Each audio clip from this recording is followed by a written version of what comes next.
हाम्रो च्यानललाई सब्स्क्राइब गरी लेटेस्ट अपडेट पाउनको लागि बेल आइकनलाई क्लिक गर्न नभुल्नुहोला। ओके, फाइनली विभिन्न लिक्स रुमर र चाहिँ मोबाइल आउँछ आउँदैन भन्दा ग्लोबली रूपमा पनि लन्च भइसकेको छ र चाहिँ नेपाली बजारमा पनि अलरेडी नै एभाइलेबल रहेको छ। जुन हामीले हिजो हाम्रो टेक न्यूजमा पनि भनेका थियौँ, यो चाहिँ प्री बुकिङको लागि एभाइलेबल छ। प्राइसको बारेमा हामी कन्फर्म थिएनौँ, बट यस हामीले भनेकै प्राइसहरुमा चाहिँ आएको छ र एउटा मात्र भेरिएन्समा नेपाली बजारमा चाहिँ लन्च भइसकेको छ। फाइनली विभिन्न चिप सर्टेज, लिक्स, रुमर यहाँसम्म पनि भनेको थियो कि यो मोबाइल नेपाली बजारमा चाहिँ लन्च हुँदैन पनि भनेका थिए, तर नेपालमा मात्र हैन, सरी ग्लोबली रूपमा यो मोबाइल चाहिँ आउँदैन भनेको छ। तर चाहिँ स्यामसङले आफ्नो चाहिँ 2022 को पहिलो mobile Samsung galaxy S21 FE fan Edison हो, म चाहिँ फ्ल्याट एडिसन हुन्छ किनकि यिनीहरूको डिस्प्लेको फ्ल्याट हुन्छ नि त, फ्ल्याट एडिसनलाई चाहिँ लन्च गरिसकेको छ। डिजाइन लुक्स तपाईँलाई थाहा नै छ, जति पनि रुमर्सले भनेको थियो त्यो सेम डिजाइनहरू लुक्सहरू रहेको छ। जति पनि पहिल्यै हामीले चाहिँ आउट भइसकेको देखेको थियौँ, सम्पूर्ण डिजाइनहरू लुक्सहरू पनि सेम नै रहेको छ। मेन त हुन्छ यिनीहरूको display one of the best display रहेको छ, जुन चाहिँ 6.4 इन्चको र डाइनामिक एमोलेड 2x को प्यानल रहेको छ। अनि पछि फुल HD को रेजोल्युसन रहेको छ। साथमा तपाईँले चाहिँ 120 हर्ट्ज को रिफ्रेश रेटलाई पाउनुहुन्छ, त्यो चाहिँ बबाल रहेको छ क्या। डाइनामिक अनि एमोलेड 2x को प्यानलको साथमा चाहिँ 120 हर्ट्ज को चाहिँ refresh rate, that's a great. Of course स्यामसङको display that's a one of the best, त्यहाँ चाहिँ हैन दुई मत नै छैन के। सो अब हामी कुरा गरौँ यिनीहरूको चाहिँ पावरफुल जुन प्रोसेसर चाहिँ हामीले कुरा गर्ने भने तपाईँलाई थाहा नै छ, यिनीहरूको चाहिँ दुईवटा प्रोसेसर हुन्छ। होम कन्ट्रीमा चाहिँ उसले चाहिँ हैन आफ्नो चाहिँ स्न्यापड्रागनको प्रोसेसर युज गर्छ र ग्लोबली रूपमा चाहिँ आफ्नो प्रोसेसर चाहिँ ग्लोबली रूपमा हुन चाहिँ दिइरहेको छ। आफ्नो घरको प्रडक्ट चाहिँ बाहिर दिन्छ, बाहिरको प्रडक्ट चाहिँ घरमा ल्याउँछ। सो यसमा पनि हामीले चाहिँ दुईवटा भेरिएन्टमा देख्छौँ न, स्न्यापड्रागन 888 को प्रोसेसर र अर्को चाहिँ एक्जाइनोस 2100 को प्रोसेसर रहेको छ, जुन चाहिँ दुईटै चाहिँ 5 नानोमिटरमा बनेको र पावरफुल प्रोसेसरहरू चाहिँ रहेको छ।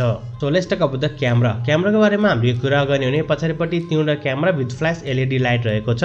मेन क्यामेरा चाहिँ 12 मेगापिक्सलको रहेको छ, जसमा तपाईँले चाहिँ OIS को सपोर्ट पनि देख्न सक्नुहुन्छ र डुअल पिक्सल अटो फोकस मोड पनि रहेको छ, जुन चाहिँ एकदमै राम्रो कुरा। साथमा चाहिँ 12 मेगापिक्सलको अल्ट्रा वाइड एङ्गलको सेन्सर रहेको छ। साथमा 8 मेगापिक्सलको चाहिँ टेलिफोटो लेन्स पनि रहेको छ र सेल्फी क्यामेरा टिकटक युजरहरूको लागि बबल छ। 32 मेगापिक्सलको चाहिँ सेल्फी क्यामेरा रहेको छ, जसबाट तपाईँले चाहिँ मजाले टिकटकका भिडियोहरू चाहिँ बनाउनुहुन्छ। गेमरहरूको लागि पनि प्रोसेसरहरू चाहिँ एकदमै राम्रो रहेको छ, हरेक कुरा राम्रो छ। अपरेटिङ सिस्टममा चाहिँ हामीले कुरा गर्ने भने चाहिँ डेफिनेटली चाहिँ एन्ड्रोइड 12 लाई दिएको छ। साथमा हामीले चाहिँ उनीहरूको नयाँ One UI 4.0 देख्छौँ, चाहिँ One UI जुन चाहिँ UI को चाहिँ हामीले कुरा गर्ने भने चाहिँ संसारकै सबैभन्दा बेस्ट UI चाहिँ म मान्छु। अब तपाईँहरूलाई चाहिँ के कस्तो लाग्छ कमेन्ट सेक्सनमा चाहिँ कमेन्ट गर्न चाहिँ नभुल्नु होला। यसको साथसाथै यदि हामीले चाहिँ सेक्युरिटी फिचरकै कुरा गर्ने हो भने हैन, यसमा चाहिँ इन डिस्प्ले फिङ्गरप्रिन्ट रहेको छ, त्यो चाहिँ एकदमै राम्रो कुरा। साथमा चाहिँ स्यामसङको आफ्नै जुन सेक्युरिटी फिचर रहेको छ न, हुन त एन्ड्रोइडमा अलरेडी सेक्युरिटी फिचर हुन्छ, बट स्यामसङको चाहिँ आफ्नै रहेको जुन चाहिँ नक्स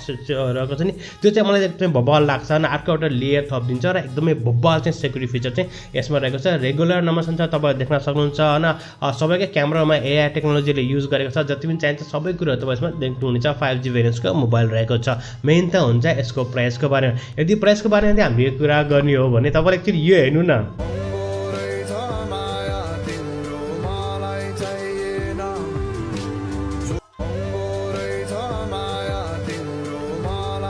यस प्राइस चाहिँ पिठन हाई नै लागिरहेको छ र नेपाली बजारको चाहिँ हामीले कुरा गर्ने कि चाहिँ प्राइसको चाहिँ हामीले कुरा गर्ने चाहिँ हल्का चाहिँ महँगो छ, तर स्यामसङको अब फ्ल्याक्सी लेभलकै मोबाइल हो, फ्यान एडिसन। तर फ्यान एडिसन हुँदा पनि फ्यान एडिसन हुँदा नाम अनुसार चाहिँ त्यो चाहिँ म्याच गर्न लाग्यो। गीत चाहिँ तपाईँलाई कस्तो लाग्यो? र 8GB को ऱ्याम र 256GB स्टोरेजवाला नेपाली बजारमा लन्च गरेको छ। तपाईँले अलिक प्री बुकिङ पनि गर्न सक्नुहुन्छ, जुन चाहिँ हिजोबाटै स्टार्ट भइसकेको थियो, तपाईँलाई थाहा नै छ। र 11 बाट उनीहरूले चाहिँ डेलिभरी गर्नेछ र प्राइस चाहिँ 90,000 रुपिस रहेको छ। एक्ज्याक्टली जुन हामीले तपाईँलाई भनेको थियौँ त्यो सेम नै रहेको छ। तपाईँले अफलाइन तथा अनलाइन मार्केटबाट नै तपाईँले चाहिँ प्री बुकिङ गर्न सक्नुहुन्छ। अनलाइनबाट गर्न चाहनुहुन्छ भने चाहिँ डिस्क्रिप्सनको तलमा तपाईँलाई लिङ्क दिनेछु, त्यहाँ गएर चाहिँ गर्नु होला। अफलाइनमा तपाईँ जानु चाहिँ 5,000 रुपिस तपाईँ चाहिँ एक्स्ट्रा दिन पनि हुन्छ, भन्नाले प्री डिपोजिट गर्न पनि हुन्छ प्री बुकिङको लागि। यसको साथसाथ तपाईँहरूले चाहिँ स्यामसङले चाहिँ फ्रीमा चाहिँ 25 वाटको चार्जिङ एडाप्टर दिन्छ, किनभने त्यहाँ डब्बाभित्र चार्जिङ एडाप्टर छैन होइन। 4500 एमएचको ब्याट्री ब्याकअप छ।